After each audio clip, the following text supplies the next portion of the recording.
is in charge of fair and free elections. What the Chief Election Commissioner has done, or the Election Commission has done, they passed on your Lordship's order to all concerned. Now, when I have moved applications and complaints where my proposers, seconders, candidates, their agents were obstructed and they were incarcerated and they were not allowed to cast their nomination papers before the returning officers, and or on the scrutiny day, the way they were roughed up and they were not allowed, the way the applications have been rejected. And where is the proof of any of this? I have given all that. These are just words that you are uttering from the rostrum. Show us some proof. Yes, the CD is here, and मैंने CM में जो 1 move की है, मैंने उसमें सारों के नाम दिए हैं जिनको ने रिजेक्ट किया, जो इन्होंने I don't know why we are doing this. Yes, why we are doing this? Can you please hear us and just hear the question and answer the question? Yes, sir. You have invoked the jurisdiction of this court under Article 204 of the Constitution, yes, which is contempt of an order of this court. Yes. So I don't want a yes from you, just hear us out. My learned brother has said that what order has the Election Commission of Pakistan violated? This court facilitated whatever you wanted, that you will go at 3 p.m. to the Election Commission and put all your grievances there. Now you are saying that the IG Police and Chief Secretary have violated the order. They've got nothing to do with the election. If the order has been violated, it would be by the Election Commission of Pakistan. How does the IG of Police and the Chief Secretary come into the picture? Either you file a different petition. This is a contempt matter. You obtain an order against ECP, you file contempt application against somebody who's got nothing to do with the election. If you issue them notice, they'll say we got nothing to do with the election. This is a matter of Election Commission of Pakistan. Why are you sending us notice? Can you please answer this legal question as opposed to referring to some CD or something like that? Answer the question. You want contempt action taken against individuals. Why? May I answer that? Please do so. My Lord, your Lordship's order was not just a ceremonial order to the Election Commission of Pakistan, reminding the Election Commission of its constitutional obligations and reminding how important a fair and free and a transparent election is, how the confidence of the people of Pakistan has to be conferred. It was not a mere ritual. Your Lordship sent it to the Election Commission of Pakistan. It was meant to be enforced as such. And what was the enforcement which is provided under Section 184, 185, 186, 187 of the Electoral Act of 2017? They have to ensure that the... Who is they? The Election Commission. Exactly. That's the very question. That's the very question I posed to you, which you have not answered. Please just wait. You are seeking a contempt action against the IGs of the provinces and the chief secretaries. यही तो आपको बताने की कोशिश कर रहा हूँ. कोशिश क्या करनी है? थोड़ा सा मुझे सुन लीजिएगा. आपको फिर मैं अपना अगर मफहूम न समझ. अगर इलेक्शन प्रोग्राम किस पेज पे आपने लगाया है? Without disturbing the timelines and election program. Petition में लगाया है सर. वो तो अलग है ना, वो तो आपकी 47 के अंदर. 47 कितना है? भाई अगर किसी का नॉमिनेशन पेपर रिजेक्ट हो गया उसकी अपील फाइल कर दें. सिंपल सी बात है. जी सर. अगर किसी का नॉमिनेशन पेपर रिजेक्ट हो गया है उसकी अपील फाइल कर दें. जरा ये भी सुन लीजिएगा. सैकड़ों petitions all over the country में नकल भी नहीं दे रहे हैं. नकल के लिए सैकड़ों पिटीशंस की नकल नहीं दे रहे हैं. वो जो रिजेक्ट किए नॉमिनेशन पेपर. आप एक्सेप्ट कितने हुए सर? एक्सेप्ट कितने हुए? हाँ जी, एक्सेप्ट ये जो रिजेक्ट हुए हैं. रिजेक्ट नहीं, पहले एक्सेप्टेंस का बताइए ना. कितने पूरे पाकिस्तान में एनए और प्रोविंशियल मिला के? सर ये जो है एनए और पीएस जो टेबुलेशन मैंने जनाब को दी है, इसमें हमारे आपने एक्सेप्टेंस का नहीं बताया, रिजेक्शन का बताया. 668 रिजेक्ट किए और एक्सेप्टेंस का इसमें मैंने फिगर्स नहीं दिए. ना आप जब तक आप ये नहीं बताएंगे कि एक्सेप्टेंस भी हुई है और रिजेक्शन भी हुई है, तो how we can understand that? ये मैंने जो CM 1 of 2024 है और मैंने CD लगाई है जिसमें आप देखेंगे कि किस तरीके से आपकी जो ये नहीं, पहले मैं ये थोड़ा सा बता दीजिए, आप बेशक आर्गुमेंट कीजिए. ये जो आपने लिस्ट भी लगाई है ना सर, ये है टोटल 668 फॉर्म्स आपके रिजेक्ट हुए. जी रिजेक्ट. अब इसकी जो सोर्स आपके पास आप बता रहे हैं ना, वो सोर्स जो है लास्ट पेज पे लिखी हुई है. आपका पेज जो है 2019 पेज 20 पे देखिए sir. The data has been gathered through monitoring of various social media platforms. ये भी कंफर्म नहीं है आपको कि 668 आपके पार्टी के लोग हैं जिनके फॉर्म रिजेक्ट हो रहे हैं, और पार्टी को अगर ये नहीं पता है कि कितने रिजेक्शन है, और सारा जो डेटा गैदर हुआ है वो हुआ है through monitoring of various social media platforms. आपको ये पता है कि 668 कंफर्म है? आप जी सर कंफर्म. तो अखबारों में भी आएगी, मेरे पास भी सोशल मीडिया प्लेटफॉर्म पे तो ये होगा ना कि जो मीडिया पे आपने सुना है कि फलाना कैंडिडेट का फॉर्म रिजेक्ट हो गया, वो आपने इसमें डाल दिया. ऐसे सारे कंप्लेंट्स जो है पार्टी के नाम भी इसमें नहीं है. ये देखिए एक जगह तो बड़ी अजीब बात लिखी हुई है इसके अंदर, पेज 9 ऑफ द लिस्ट के ऊपर उनके नाम नहीं है. और जिसका नॉमिनेशन पेपर रिजेक्ट हुआ है सर, ये जरा बात तो सुन लीजिए ना. जिसका पेपर नॉमिनेशन पेपर रिजेक्ट हुआ है वो अपील कर देगा, खत्म. अपील के लिए उसे नकल लेने के लिए रेटिंग करना पड़ेगी. नकल सर ब्लॉक किया हुआ है अनफॉर्चुनेटली. पेज 9. अब पेज 9 देखिए, पंजाब असेंबली है, ये आपकी CM 1 के अंदर है. अब ये हालांकि पंजाब असेंबली के अंदर 273 पे बंदे का नाम नहीं है. Major family, major family, major family. अब ये कौन मेजर फैमिली है भाई? बंदे का नाम ही नहीं.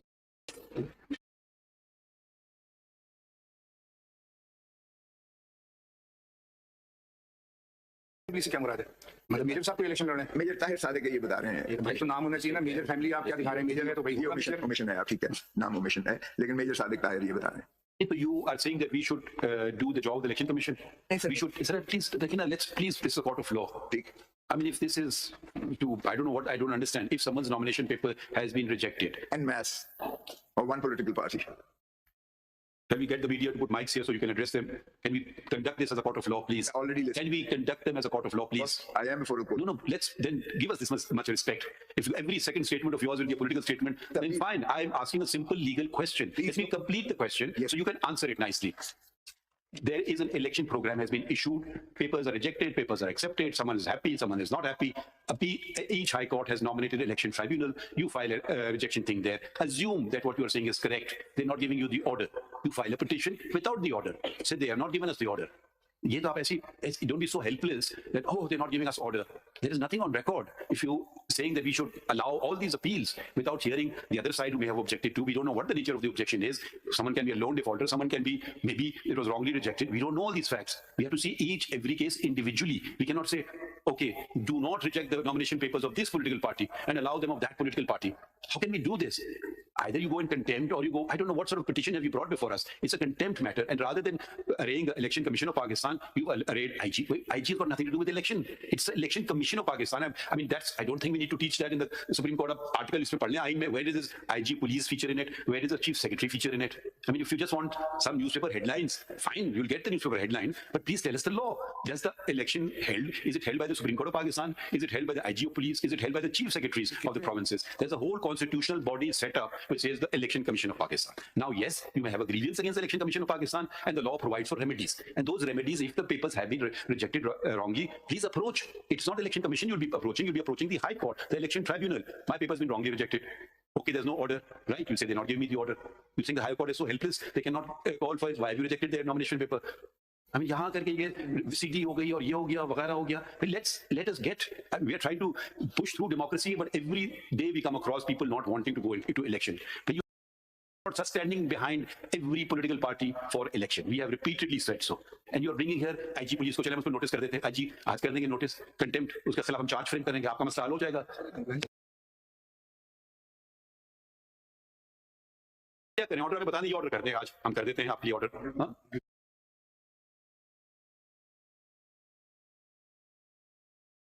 खुले हुए दरवाजे अभी भी टाइम है. Why you wasting time? Go and file appeals against your rejection of nomination papers. Each case will be decided on its own merits. कोई वो allow करेंगे शायद कोई dismiss करें. I don't know. फिर आप शायद हमारे पास आ जाएं फिर हम उसको देख लेंगे. राइट ऑफ हियरिंग दिए इनको नहीं दिए इलेक्शन कमीशन ने. आप अगर सुनना पसंद करेंगे मुझे 55 साल हो गए हैं प्रैक्टिस करते हुए. अच्छा सर ये बातें ना करें ना तो मुझे जरा सुन लीजिएगा. अभी क्या कर रहे हैं आप हमारे सवाल के जवाब भी तो यही पूछ रहे हैं. आप बोल रहे हैं मैं सुन रहा हूँ. नहीं एक मिनट राइट ऑफ हियरिंग जो उस दिन 3 बजे था वो आप बताए ना इलेक्शन कमीशन वालों ने सुना है इनको ECP को बुला लेना जरा एक मिनट पता तो चले ना कि जरा पेज 12 पर रुक जाइए कंप्लायंस के तक सर. ये आए थे 3 बजे आपके पास पर हमने रिपोर्ट भी कंप्लायंस सबमिट की. नहीं आए थे हियरिंग हुई थी. बिल्कुल सर वी हैव सबमिटेड. आई थी मीटिंग हुई इंस्ट्रक्शंस हुई डायरेक्शंस हुई to all the relevant quarters and that is on record sir. इनके जो रिजेक्शन के अलावा इनके एक्सेप्टेंस का आपको पता है कितने हुए हैं सर? ये अभी डेटा है एक्सेप्टेंस रिजेक्शन का नहीं टोटल का है सर. लेकिन ये अभी तो that will be decided because the party position will become clear after on 13th of January when form 32 is drawn. इन्होंने 13 जनवरी को क्या होगा? सैंपल अलॉटमेंट होगी तो इट विल. ये रिजेक्शन ऑफ नॉमिनेशन पेपर्स की अपील का तारीख कब तक है? आज आखिरी 10 तारीख तक. आज आखिरी है दायरगी की. 10 तक फैसले करने हैं. 10 तक फैसले करने आज आखिरी है. तो सुन तो लें जी. 3 तारीख today was the last date for filing nomination papers appeals and 10th of January is the last date for deciding the appeal. तो अभी वक्त है. आज So why you here in the Supreme Court? You should go and file appeals before the tribunals. कुछ अपीलें file Why कर you losing your right of appeal? Rejection order के लिए सारी रिटर्न हाई कोर्ट्स में जरा देख लीजिएगा कि flood of writs petition file हुई है. सर एक चीज मैं करूं जरा पेज 12 पढ़ लीजिएगा. आपका ऑर्डर था कि स्मूथ और फेयर एंड फ्री ट्रांसपेरेंसी में हम क्या चाह रहे हैं? हम भी तो चाह रहे हैं ना यही हो. हम कब कह रहे हैं कि ना हो स्मूथ जब आपको एक फोरम मौजूद है. Why you not availing of the forum? वो मैं करूंगा. वो तो मैं कर रहा हूं जैसे आपने अभी फरमाया कि बगैर पाकिस्तान की तारीख में ये पहला इलेक्शन तो नहीं हो रहा है ना. ये जरा पेज 12 पे पढ़िए. मेरी ऑब्स्ट्रक्शन किस तरह ये इलेक्शन कमीशन का अपना एक डायरेक्शन है to the IG and chief secretary. ये जरा पढ़िए पेज 12 पर और माय क्रिमिनल ओरिजिनल. ये लिख रहे हैं चीफ सेक्रेटरी को और इंस्पेक्टर जनरल पुलिस को लिख रहे हैं ये जो इलेक्शन कमीशन वाले. With great concern I have the honour to state to bring into your kind notice that this office is flooding with numerous kind of applications almost from every district as well as the media reports circulating the candidates particularly belonging. इस खत का इस case से क्या ताल्लुक है? इसी से बहुत गहरा ताल्लुक है क्योंकि इन्होंने जो बकौल इंस्ट्रक्शन भेजी हैं उसका ये असर हो रहा है. जरा सवाल तो खत्म होने देना.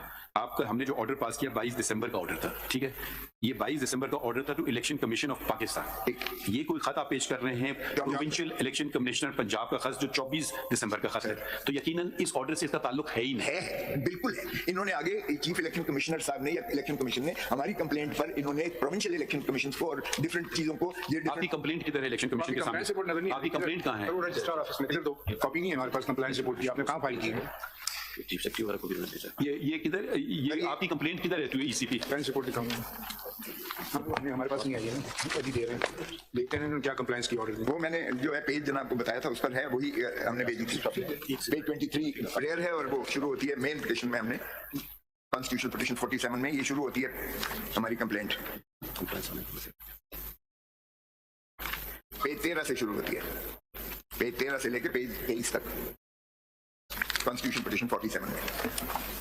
और अब अगर इनके अपने chief election provincial election commissioner लिख रहे हैं कि ये चीजें हो रही हैं, आईजी और chief secretary. I'll ask the question again. You have sought contempt action pursuant to the order dated 22nd December 2023. In this order, in paragraph 4, it was stated the petitioner, or for that matter, any person representing any other political party in the electoral process may approach the ECP today at 3 p.m. for the redressal of their grievance relating to the election. Where is that application of yours to the ECP? ये उसकी page 13 से लेकर page 23 तक है in the CP Constitution Bill 47, 13 से 23. May I read the whole or may I read the I last? don't know which file number. Tell me the file number. Constitution Bill 47, 23. 13 से शुरू होती है, तहरीक इंसाफ बनाम versus the federation and then the election commission. ये page 13 पे। ये तो election commission की जो रिपोर्ट आई है, इसको आपके पास कॉपी मिली है? ये तो उन्होंने कंप्लायंस की है ना, ये जो ऑर्डर की जो कंप्लायंस है, ये तो पहले की बात है ना, उसके बाद का ऑर्डर की बताएं बात। ये ऑर्डर तो इनके पास होगा, ऑर्डर इन्होंने मुझे कोई नहीं दिया इलेक्शन कमीशन। आप हम तो थक गए सवाल पूछ के, अब दोबारा सुन लीजिए सवाल। सर, इस ऑर्डर के बाद आपकी कंप्लेंट कहाँ है? कंप्लेंट तो यहाँ नहीं लगी हुई, मैंने नहीं लगाई, लेकिन ऑर्डर लगाए हैं जो इलेक्शन कमीशन ने पेश दी। अगर आप जिस ऑर्डर की कंप्लायंस इलेक्शन कमीशन नहीं कर रहा है, वो आपने कंप्लेंट ही नहीं फाइल की। कंप्लेंट नहीं लगी हुई है, लेकिन जो इंस्ट्रक्शंस दी हैं पेज 14 से सीपी में। I don't understand. If you want to file it, don't file it. I can't force you. मैं करता हूं सर, इनका जवाब भी मुझे इलेक्शन खत्म हो जाएंगे फिर आप। आपकी कंप्लायंस रिपोर्ट में खोसा साहब पेज ये दिसंबर 26 का लेटर है, ये इलेक्शन कमीशन ऑफ पाकिस्तान का, रजिस्ट्रार सुप्रीम कोर्ट को लिखा है, इनको दिखाएं खोसा साहब को। इसमें पैराग्राफ 4 के अंदर लिखा है that after the meeting the delegation of PTI the commission taking immediately notice has issued instructions. ये मोटी वाली किताब में पेज, इसका पेज नहीं है, तीसरे नंबर पे ये पेज नंबर नहीं डालें।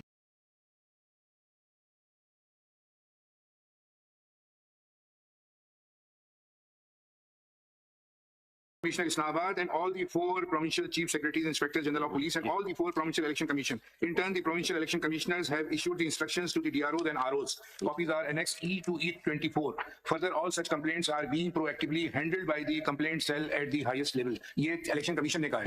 ठीक है। और पेज मैंने अगर ये कहा है उन्होंने, तो कंटेम्प्ट भी तो आपने उन्हीं के खिलाफ लगाई है। उन्होंने मैंने अपनी जो पिटीशन क्रिमिनल ओरिजिनल लगाई है, उसके पेज 14 से ऑनवर्ड्स मैंने लगाई है। इनकी इंस्ट्रक्शन जो इन्होंने नीचे भेजी, प्रोविंसेस में भेजी। ठीक है सर। अब ये इसीलिए मैं पेज 12 पे पढ़ रहा था। ये 132 से शुरू हो रहा है इसी पेपर बुक में जो इन्होंने अभी दी है ना कोर्ट में, इसमें सारे इंस्ट्रक्शंस इशू हुई हैं। ठीक है, ये बिल्कुल ठीक है, लेकिन मैं यही अर्ज कर रहा था, it was not just meant to as a ritual के आप भेज दें, उस पे आपने कानून के मुताबिक 184, 185, 186 अगर कोई ऑब्स्ट्रक्ट करता है, इंस्पेक्टर जनरल पुलिस या चीफ सेक्रेटरी हमारे कैंडिडेट्स को उठा लेते हैं, पुलिस बाहर कार्डन ऑफ करके रिटर्निंग ऑफिसर के ऑफिस को ब्लॉक कर देती है, कैंडिडेट को अंदर नहीं जाया जाता। शिकायतें तो चीफ इलेक्शन कमीशन को होगी ना। यही तो मैं अर्ज कर रहा हूँ, ये प्रोविंशियल इलेक्शन कमिश्नर क्या लिख रहा है? वो कहता है कि ये फ्लड ऑफ कंप्लेंट्स आई हुई हैं, आप इसका क्या तदारक करें? क्या इलेक्शन कमीशन ऑफ पाकिस्तान एक खामोश तमाशाई की तरह सिर्फ अपनी जिम्मेदारियों से जो है मुबर्रा हो गया कि एक लेटर लिखकर जी इस तरह ये करें? अब ये देखें पेज 12 पे, जरा kindly read, bear with me, इसको जरा देख लीजिएगा, आपको पैटर्न पता चल जाएगा पाकिस्तान सारे में क्या हुआ। विद ग्रेट कंसर्न, अब ये लिख रहा है प्रोविंशियल इलेक्शन कमिश्नर लिख रहा है, with great concern I have the honour to state to bring. फिर आप I don't know why you are not focusing on the matter. You have brought a contempt application before us under Article 204. We are not hearing the case. All we have to do at this stage is to see if our order has been complied with or not. That is the scope. Please do not expand the scope of this matter. This matter is restricted as per your own filing, Article 204. It's a contempt matter. Pursuant to the order dated 22nd of December 2023, the election commission, we wanted to see if they've done something. They have immediately on 26th of December, after 4 days, within 4 days, have filed this huge compliance report. Now if you are saying, नहीं देखिए इसको, या मुझे copy नहीं मिली है, तो अब आप देखिए ना, जिसको कोई कल रख लें सर, आप प्लीज सर, नहीं मिली है ये, आप जरा बात समझने की कोशिश तो करें ना। अब आपको मिल गई, अब आप पढ़ लीजिए। अब ये हम रोजाना देखिए, रोजाना आपका एक केस तो नहीं हम चलाएंगे कि पूरे सुप्रीम कोर्ट में हम ऐसा करें कि this Supreme Court should not do no other work but this. ये 200 सफे में यहाँ खड़ा होकर तो आपका टाइम जाया नहीं करूंगा। नहीं करें साहब, अब आप इतना क्या और कर लें, कोई फर्क नहीं है, हम रात तक बैठ सकते हैं आपके लिए, मगर रोजाना नहीं बैठेंगे। अब एक ये सफा तो पढ़ नहीं रहे हैं, अब ये तो जरा प्लीज पढ़ लीजिए। कौन सा सफा भाई? आप बात समझने की कोशिश करें ना। अब आप ऑर्डर की कंटेम्प्ट में आए हैं। क्या ऑर्डर से पहले बातें और इरेलेवेंट बातें नहीं। अब आप देखें, हम इनसे सवाल पूछेंगे आपने ऑर्डर पे अमल किया है, इन्होंने क्या किया है। हो सकता है गलत कह रहे हो, मगर इतनी बड़ी उन्होंने कंप्लायंस रिपोर्ट फाइल कर दी है, लिख करके उन्होंने सारे इंस्ट्रक्शंस अपने डीआरओ आरओ सबको इशू कर दिए हैं। अब उसमें कोई खामी दिखाएं तो बात समझ आती है। यार ये अखाड़ा नहीं है क्या, किसकी आवाज भारी है? आप बात कर लें, हम खुश चुपचाप सुनेंगे, फिर हम कंप्लीट कर लें। आप बोल रहे हैं, मैं सुन रहा हूँ। नहीं तो फिर आप हमें बोलने देना। पहला पॉइंट ये आप नोट कर लीजिए, इसका जवाब दे दीजिए, फिर हम दूसरे पॉइंट पे आ जाएंगे। पहला पॉइंट अब आपको हमने समझा दिया। दूसरा पॉइंट ये है कि आपने तो कंटेम्प्ट किसके खिलाफ मांग रहे हैं? आप आईजी और चीफ सेक्रेटरी के खिलाफ मांग रहे हैं। उनका क्या लेना देना है इलेक्शन से? इन दो बातों का जवाब दे दीजिए बस। अर्ज करूं, ये जो आपने ऑर्डर किया था, ठीक है, उस पर उन्होंने बिल्कुल सुना हमें। सुनने के बाद उन्होंने जो है ये प्रोविंशियल इलेक्शन कमिश्नर्स को और बाकी को लेटर्स लिखे। अब प्रोविंशियल इलेक्शन कमिश्नर उसके जवाब में क्या लिख रहा है, ये जरा पढ़ने की तो मेहरबानी कर लीजिएगा। आपकी तो बात मैंने इतनी सुनी, ये भी जरा पढ़ लीजिए please. With great concern, I have the honor to state to bring to your kind notice that this office is flooding with numerous kind of applications. जरा डेट, आप डेट नहीं पढ़ रहे हैं उसकी। 24 दिसंबर कंप्लायंस रिपोर्ट की डेट पढ़िए। 24, ये वही तो इन्होंने उसी दिन। नहीं आप पढ़िए ना प्लीज डेट, या पढ़ेंगे नहीं अगर आप डेट पढ़ लें उसकी। 26 दिसंबर। तो भाई आपके जो तहफ्फुज़ात थे उस पे उन्होंने हुक्म जारी कर दिए हैं 26 को, तो उससे पहले वाली बात पढ़ने का कोई मकसद नहीं होगा। उसके बाद की भी मैंने 26 के बाद की कोई बात बताई। 22 का ऑर्डर था सुप्रीम कोर्ट का, 26 पे इन्होंने कंप्लायंस कर दी उसकी, ठीक है। अब इसके बाद कुछ उन्होंने गलत चीजें की तो बता दीजिए। मैं आपको सीडी भी चला के जरा देख लीजिएगा, और जो कुछ आपने भी मीडिया पे सारी दुनिया ने देखा है कि जिस मैं तो मीडिया देखता नहीं हूँ। अच्छा करते हैं आप, वो एक सिकनिंग अदरवाइज। लेकिन सर गुजारिश ये है कि इन्होंने रिटर्निंग ऑफिसर्स को ब्लॉक किया हुआ था, वहां हैवी कंटिंजेंट ऑफ पुलिस खड़ी हुई थी। वो पूछते थे आप किसके हो, तो जब पीटीआई का पता चलता था तो वो कैंडिडेट को भी उठा लेते थे, प्रपोजर और सेकेंडर को भी उठा लेते थे, डेजिग्नेटेड ऑफिसर को भी उठा लेते थे। यहाँ भी यही जो कंप्लेंट्स की हैं उससे पहले भी हो रही थी, इनके 26 के बाद भी यही। ये बातें तो आपने लिखी भी नहीं है। लिखी है, कहाँ लिखी है? ये जो मैंने सीएमए दी है, नहीं लिखी नहीं कहीं आपने सर।